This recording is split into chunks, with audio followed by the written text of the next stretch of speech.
Hello, it's Kevin here from Underdog Fitness with your Jersey map review. We got the New Jersey Trifecta Weekend coming up this weekend, and I'm going to go over the map for you so you know what to expect, whether you're doing the Ultra Beast, the Super, the Sprint, or everything. We probably don't do the Ultra and the Beast, but you know what I mean.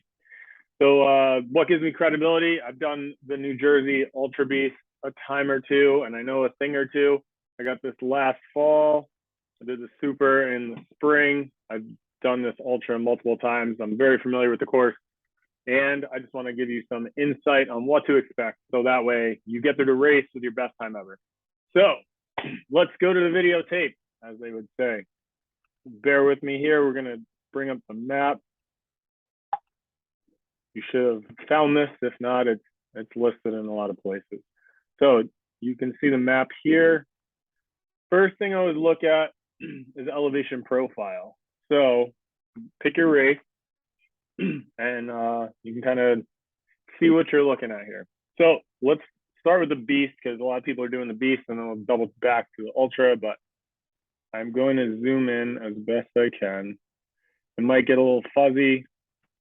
Don't mind that. But what you see here is there's a really steep climb. This is the mile marker. I know this isn't as sharp as I wanted it to be, but I'll explain. So they're going to say go. No matter what race you're doing, it's the same. So, but I'm just talking about the Beast here. So they say go. You're going to climb. Climb, climb, climb, climb, climb, climb, climb. You're climbing for about 1 1/4, 1 1/3 miles. Unless you're a mountain goat, you should probably just pace yourself here. There's a lot of race left. Even if you're doing the sprint, which is not competitive, you still got a lot of climbing. The Super, same climb as the Beast. So unless you're trying to win and you're really, really good at mountain running, pace yourself.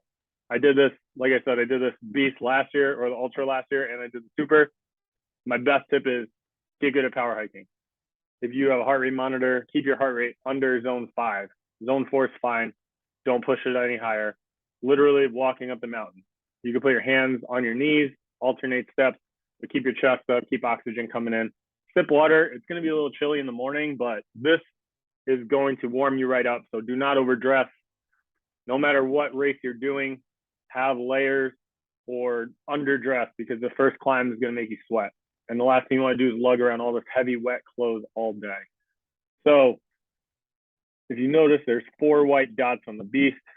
On the climb, same thing about the Super, same thing on the Ultra. The Ultra, same thing. We'll differentiate the Ultra from the Beast as we get into that. But the first 4 dots are overwalls. Everyone knows those. Simple. Number 2 is the monkey bars. If you're going to be cold, you want to keep your hands warm. I recommend mitts because they keep your hands warm and then you can retract them and use your skin on the monkey bars. They might be a little wet. They shouldn't be icy. It's not going to be that cold, but have something covering your hands as you climb, whether it's stretch mittens or mitts, and take them off before you get on the monkey bars. Even if your hands are cold on the metal, you're still going to have better grip and you're going to be a lot more likely to get through the monkey bars without having to do burpees already on the first climb. Next obstacle is the barbed wire crawl. So maybe if you have those mittens, you want to put them back on because the ground's probably going to be cold and it looks like this is on the climb. So I'm assuming the barbed wire crawl might be uphill or it might be on a flat. So you're going to have your hands on the ground. Grab that. Obstacle number 4 is a pipe layer. It's just annoying, just meant to like break up your running cadence. That's going to be at the top. So right after you crest the top of the mountain, there's a water station there too. Touch on that a lot more later, but if you're carrying a bottle of water, drink your water on the climb, top off your bottle. If you have a Camelback, don't even bother with this water station as far as filling, but if they have cups, grab a cup, and that way you don't have to worry about depleting the water in your pack, but take a sip. Station or exit zone, I'm all deck it out, man. So after that pipe layer, you're going to be on a little bit of a steep descent. So you're going downhill. It's probably going to be pretty technical, so watch your footing, but it's downhill. So you got to make up some time here. You just walked for 1.5 miles, maybe. So try to pick up the pace here and get downhill as fast as you can. and then you're gonna have another climb. So at this point, you're about 2 miles in.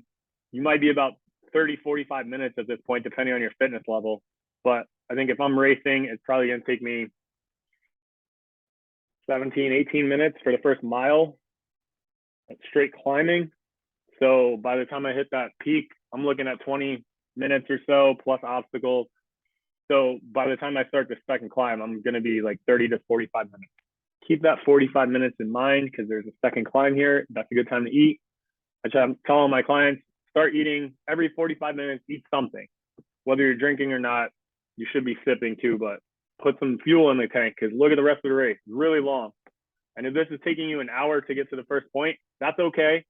Better to go slower and save your energy if your goal is simply to finish than blow up in the first mile because it's going to be hard after that. All right, so second climb, again, there's no obstacles there after pipe layer for a while. Probably looking like close to a mile. So you got some trail running, so get some fuel in your belly. All right, move back to the obstacles here. Obstacle 5 is the Tyrolian traverse. This is a grip intensive obstacle. There's 2 methods. I like to go on top, but it takes a little bit of a muscle up skill to get on top of the rope. It's not that hard if you hang underneath. So it's up to you. But first timer is probably going to hang underneath. Put your hands on the rope and then kick your feet up, cross your feet over the rope there, and then pull. I like to describe it as an upside down bear crawl. You're taking a step, you're taking a grab with your right hand, and you're taking a step with your left foot, and so on. So that way you're upside down. It is grip intensive, so the longer you stay on there, the harder it's going to be. So try to get through it relatively quickly. Also, strongly recommend high socks and or tights because the skin on the back of your legs is going to get torn up by the Tyrolian traverse if you're trying to go short socks and shorts. Next up, we got the over-unders. So Tyrolians here, over-unders is pretty close thereafter, and then the 7-foot wall. If you're short, then ladies, you could use that little step. Men, you're gonna have to try to get a good run or straight jump, grab the top of the wall, either do a muscle up or hang and then swing your leg up. But I think that's the tallest wall of the day, so you're gonna be done with that. Then another water station. This is about 3 miles in. You look down this little gray here, the blue, 3 miles. If you have a bottle, that'll be a good time to top it off. If you have a Camelback, you should be fine. If you have liters of water, 1.5 to 2 liters. But again, instead of trying to fill up here, take a cup and drink from the table. Don't deplete your water stores. After that, we're moving on to Stairway to Sparta, the first penalty loop obstacle of the day. First time I heard one of my friends tell me he failed Stairway to Sparta, I laughed at him and thought he was kidding. But they made it really hard this year for the Beast. If you've done it in the Super, not that hard. The Beast is hard. I did the Beast down in North Carolina this year, and I blew up my forearms on the previous couple obstacles. And Stairway to Sparta, I gave it 2 cracks, and I was standing there. So I just decided to fail it and do the loop.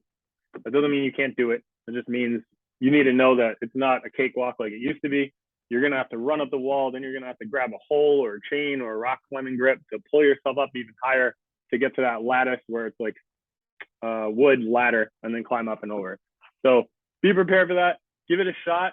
If you don't get it on your first try, you should probably just take the penalty lap because that's going to take some more effort and you're probably going to wait around waiting to start your second attempt anyway. But no burpees. That's positive. Moving along after Stairway to Sparta is the hurdles. That's just more walls. Simple. Now, if you look on the map here, we're at 3.5 miles. We don't have another obstacle for 2 more miles. There's a lot of running.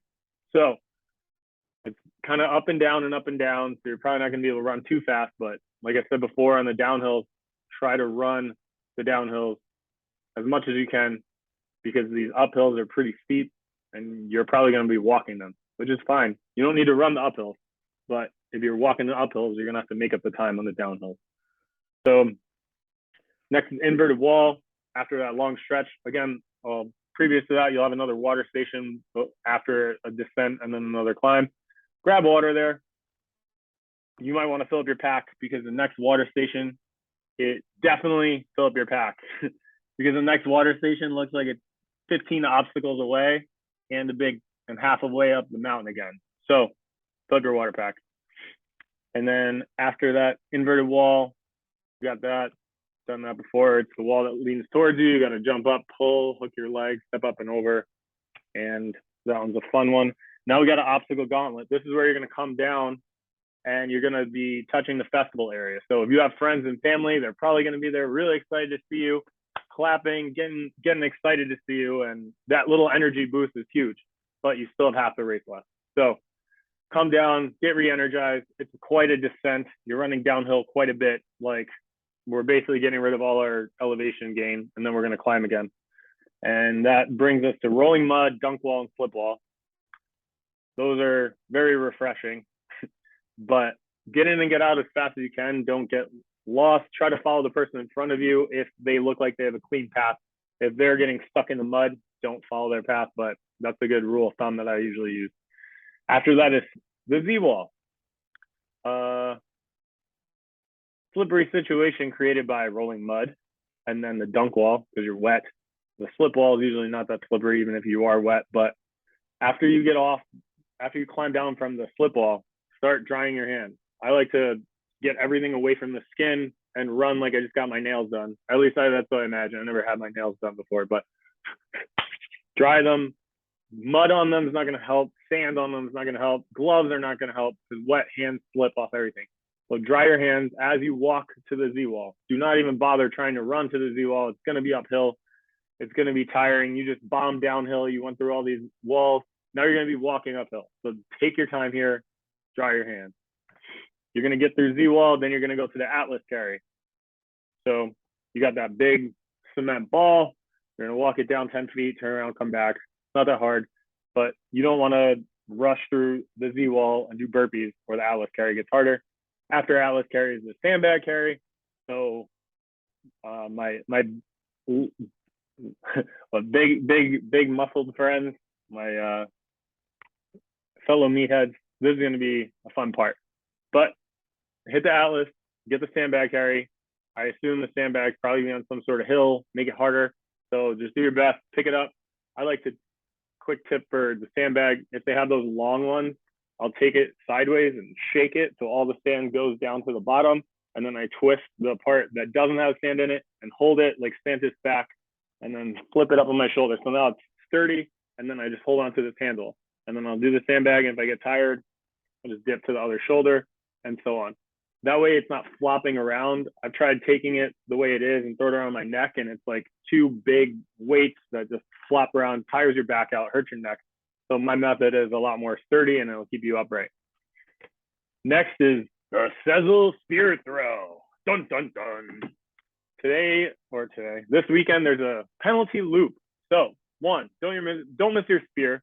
But if you do, it's not the end of the world. It's just a little penalty loop. I'm sure it's going to be shorter as the rest of the penalty loops have been for the spear throw because it's an obstacle that doesn't take much time to do. So they usually try to match the time to complete the penalty loop. Or at least that's what theories I've heard.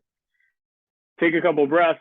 Don't step on your freaking string because no matter how good your throw is, you're going to miss if the string is stepped on because it's going to come up short. But get a good throw. Make sure your hand's dry. Take a deep breath. I always point with my opposite hand and then release. But like I said before, get in. Don't waste a ton of time there because if you miss, you got to do the penalty loop, but at least not burpees. After that, we go to A-frame cargo net, and we're starting to climb here. So we got A-frame cargo net. Get up. I like to roll down. Fun. Then beater.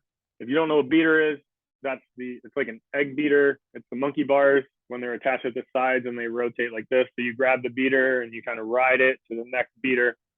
The first one's low, the second one's high, the last one's low. And you do a couple monkey bars to get to the beater.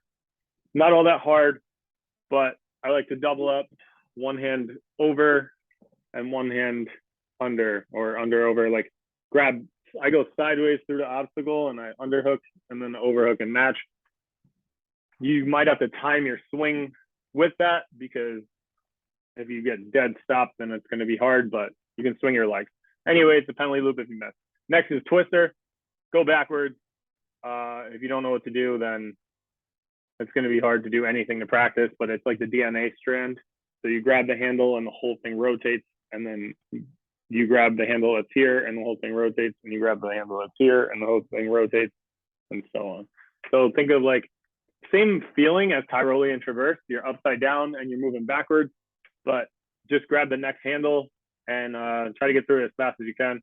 The sideways match method takes a long time. So if you have extremely good grip, then you can do that, but I don't. So I do the backwards method and it gets me through kind of fast. Another penalty loop. If you fail that, no burpees. Next is bender. All of these obstacles are coming on a hill, by the way. So you got a ton of obstacles in a short period of time. So don't feel bad walking from obstacle to obstacle because you don't want to fail all of them. Try to fail as few as possible or none. But you're also climbing pretty steep, and then it flattens a little bit, and then you're climbing again. So you got a lot of climbing until the finish line, or not till the finish line, till the top of the mountain with a ton of obstacle density. So just do your best on these and just get through the climbing as best you can. Taking goo, taking gel. Remember that 45-minute rule. Taking calories every 45 minutes.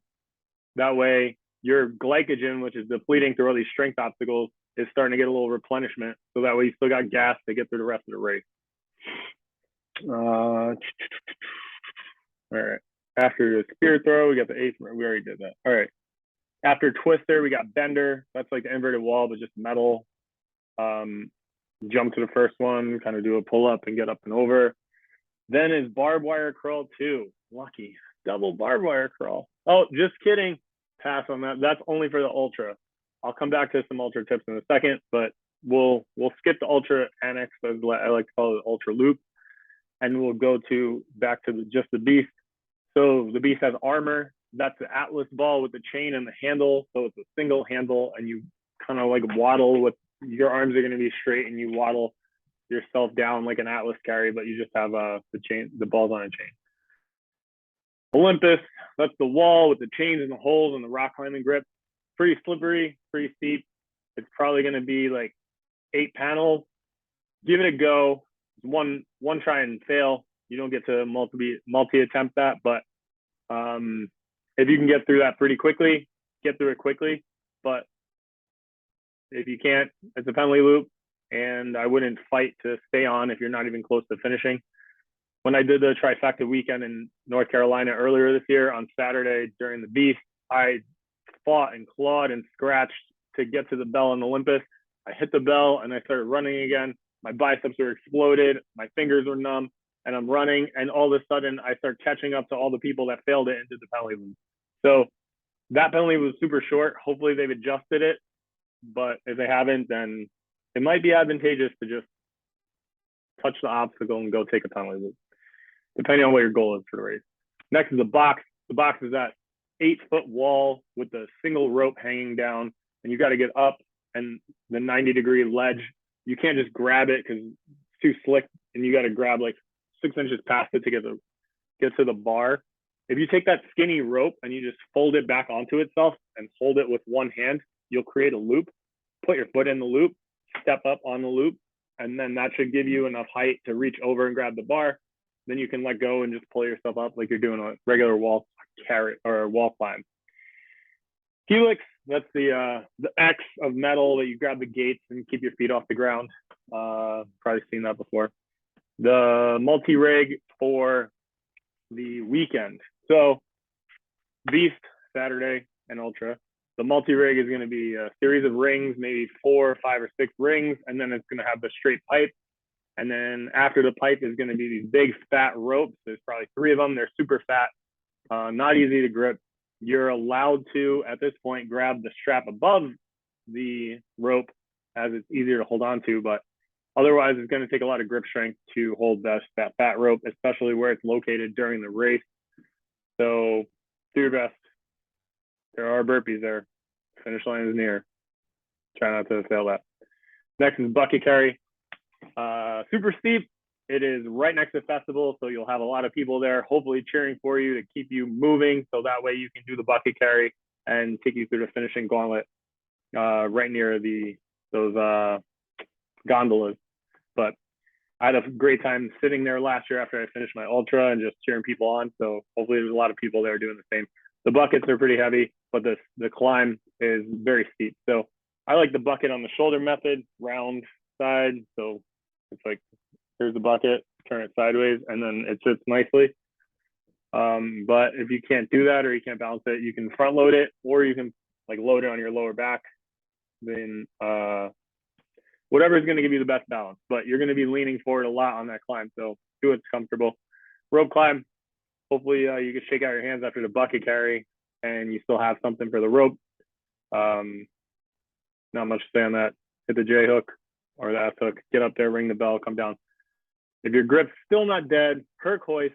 If you're fast and big and you're trying to place, this is your chance to pass people. Hammer the bucket carry, or actually pass the rig, hammer the bucket carry, climb the rope really fast, don't get beat on the Herc hoist. That's a chance to make up time. And then vertical cargo is going to have that table, the Irish table thing. So try not to decapitate yourself. Don't run up as fast as you can and try to jump, because if you miss, you're going to get caught in the chest and fall back on your back or your head. So take a couple steps, walk up, grab the top, and try to spring yourself up and push the table down to like your belly button and get your chest on. Once your chest is there, you can swing up a leg and hook it, and then you're on top. And then the fire jump, obviously you know what that is. So some general tips for tomorrow or Saturday. The beast is 2 huge climbs. The big climb to start the race, which is 1.3 miles roughly. Then you got a little descent and another short climb, and then it kind of waves, and then it goes down with a little descent. And then the second big climb is more gradual, but it's longer. So it's like 1, 2, 3, 4, 5, mile 6. It's basically 3 miles of climbing after you finish like the dunk wall. So, but it's more gradual. So you can still walk it if you're like exhausted, but if you're trying to make up time, maybe jog the less gradient hills and then walk the steep ones, or alternate run, walk, run, jog. Or you're not really running, jog walks. And then once you get to mile 9, it kind of flattens out a bit, and then you got a little gradual decline, and it's kind of flat. And then I forget what obstacle's up there, but it's before maybe it's the box or helix. It's well before the rig. The rig is on the downhill. You're gonna bomb down. So it looks like helix. After you hit these 3 in a row, box, helix, or Olympus, box, and helix, which is right here with the water station, you're heading, it's all downhill from here. Gun it, run as fast as you can. As Kirk DeWint says, Hansen, that's like his old track code word for run as hard as you can. So terrain should be technical, but I don't think there's much weather planned, like precipitation. I'm looking again right now to see if anything's changed, but Stratton, one moment, please. Vernon, New Jersey.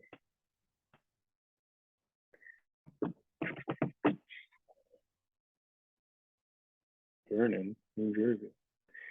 So as of right now, the high, oh boy, there's going to be some rain. The high on Saturday is 57 with a low of 48, but the rain's only on Saturday, so it could get dicey. I'll probably pack a windbreaker in case you can't move that fast and you're getting wet. You don't want to get hypothermic, and at least you could wrap yourself in that. So I don't know what time the rain's going to hit, if it's going to hit overnight into the race or during the race, or maybe you'll be lucky and it'll hit Saturday night after the race. I guess there's a big hurricane in Florida. I'm sure we've all heard. So maybe there's some residual stuff on that.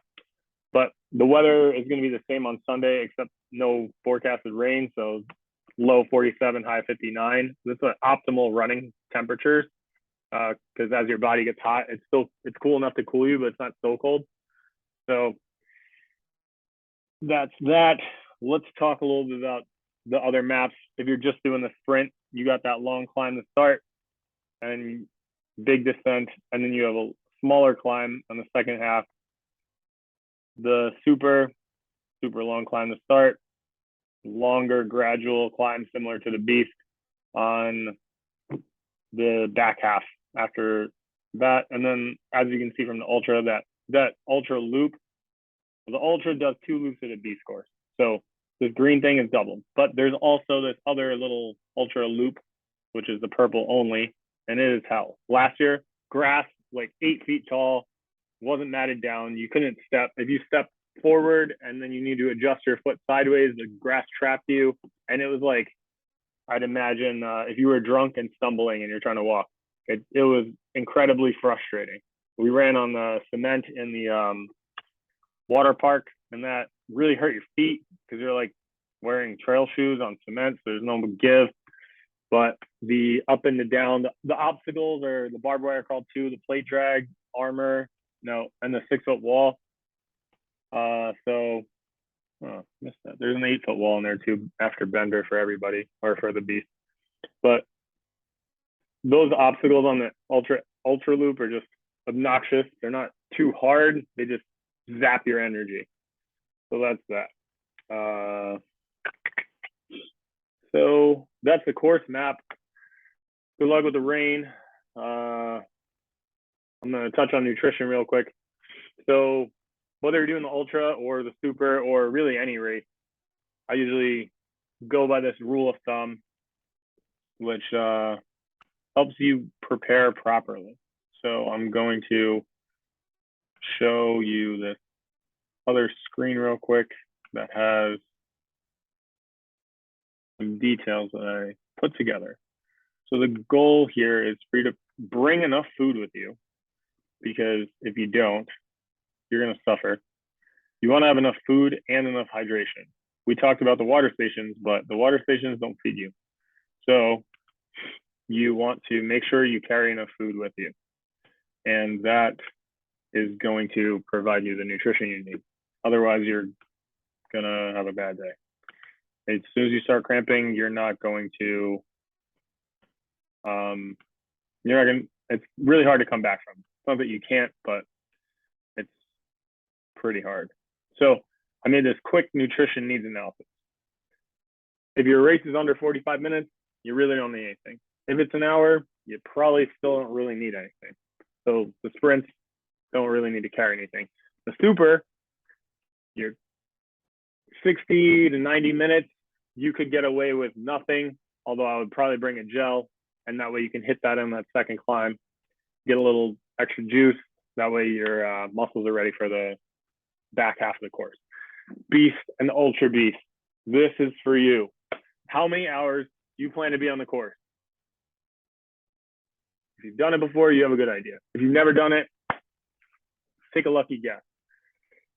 But here's what I recommend. Last year, I did the Ultra in 8 hours and 15 minutes, 8 hours and 20 minutes, something like that. So if I did the Ultra this year, I would expect to be on the course roughly about the same amount of time.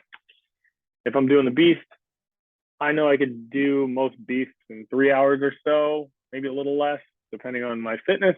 But this is a mountain, so not like a Dallas flat beast, but so that just gives you an idea of what it takes me on this course. I would say 3-ish and 8-ish. And then male or female. The reason I ask is males tend to be bigger than females and tend to burn more calories. So here's how this works. You take the hours to be planned on a course. So let's say the Ultra Beast for me, 8 hours. Then we're going to add 1 to 9 hours, because just in case the weather sucks and you get stuck out there, you want to have more calories than less calories. So 9 times 300 calories for males or 200 for females. So 9 times 300 equals the number of calories I should pack for the race. Here's the example down here. That's 2,700 calories. Now, if you're doing the Ultra Beast, you get to go to your bin, your pit area, and grab whatever you need at midpoint, or it's actually a little after midpoint. It's like mile 17 of the 31. So I would take out half of those calories or 2/3 of those calories, and then that way I have them, because the first half is actually 17 and the second half is 17 and change. Second half is 13 and change, and that adds up to 31 miles.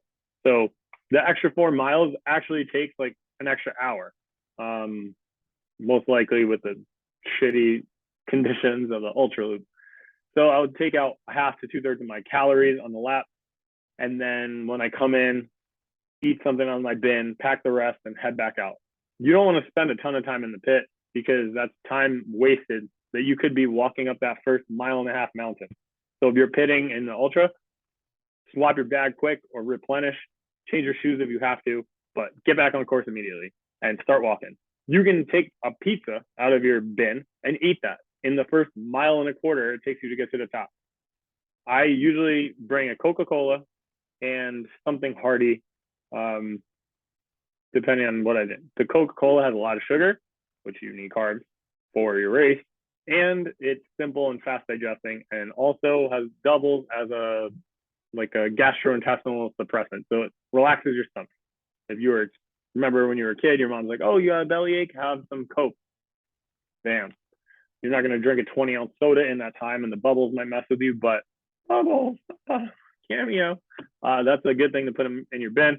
But other calories to consider: gels, goos, all that stuff, gummies.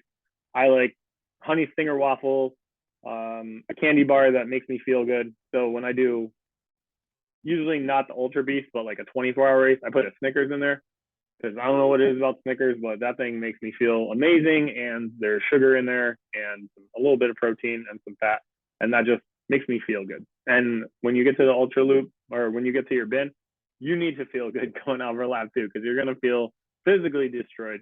So anything you can uplift your morale with is good. Beast, if you're going to be out there for a long time, then you can still pack that. But let's look at, let's say 4 hours. So you plan to be out for 4 hours. So 4 hours plus 1's 5 hours for, let's say for a female. So 5 hours times 200 calories, you're looking at 1,000 calories. I like tailwind in my water. I put like 5 scoops in a bottle, which is 500 calories. And then I'll have another bottle with like 200 calories. And then that way, when I get to the top of the mountain, if my bottle's empty, I just fill it up with water. So I have regular water. And I've already had 200 calories from that. And then the other one's like super strong and thick. So I can take a little swig and then wash it down with water. Bottles are easier to fill at the stations than taking off a Camelback and whatnot, but it's up to you. Whatever you're built, whatever you're planning. Camelbacks are fine. I've done that many times, but I like the bottle. But look at the calorie content. Carbs are your friend. Fats are not the best. They're not going to digest fast, and you don't get access to that fuel. But you could have some fat because that might settle your stomach down. And protein, you really don't need much protein. A little bit's fine, but you don't want a protein shake. That's just going to mess your gut up and slow you down a lot. Think about like a really hot day. You're not going to go grab a glass of milk. You're not going to feel too good. So there's my tips for fueling. Hydration, always be drinking, sipping on whatever you got. Water, hydrate, noon or whatever. I like Tailwind because it has electrolytes in it, and I love that. If you don't have Tailwind and you have noon or something, that's fine for electrolytes, but it's not going to have any calories. So you got to pack more hard food. So a lot of people like Uncrustables. They take up space, but they taste good. They're sugar and white bread, so it digests fast. But you should be eating like 90% carbs and like 10% combination of protein and fat during the race. And make sure you eat breakfast. It doesn't have to be anything big, but put some calories in there. And Friday night before the race, have some carbs. Carbs. That's your gas tank. You start the race and you haven't been eating any carbs. That's like trying to drive your car to California when it's already on E. You're not going to get very far.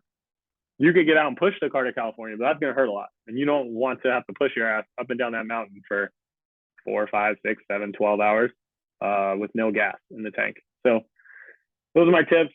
Reach out directly if you have any specific questions, but you're going to do great.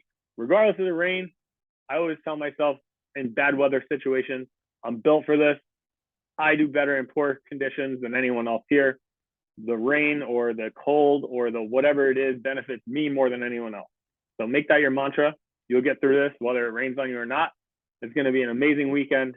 Latch on to people that are similar pace. Talk to them. The more you talk, the more you externally stimulate the people around you, the better and easier it's going to be for you. I just got back from OCRWC and we had to climb that mountain. I think we did the 15K at 4,000 feet of gain, which I didn't even talk about for the upcoming race, but I think the beast is 4,000 feet. So your beast is less than what we did in 9 miles. And anybody that was near me, whether they were coming down the mountain or going up the mountain, if we were the same pace, if we were passing, I'm like, hey, just talking to them, how's it going? How you feeling? Great. Tell them a joke or listen to a joke or ask them like something goofy. Like, oh, what's your favorite movie? And they'll look at you all funny. And then before you know it, you already went a mile and time's passed. You've advanced on the course. And the one place that's very dangerous is being lost in your own head. So get out of your head, talk to other people, and that will expedite the process of you completing the race. Whether you got to do a penalty loop or burpees or whatever, one foot in front of the other, just don't stop.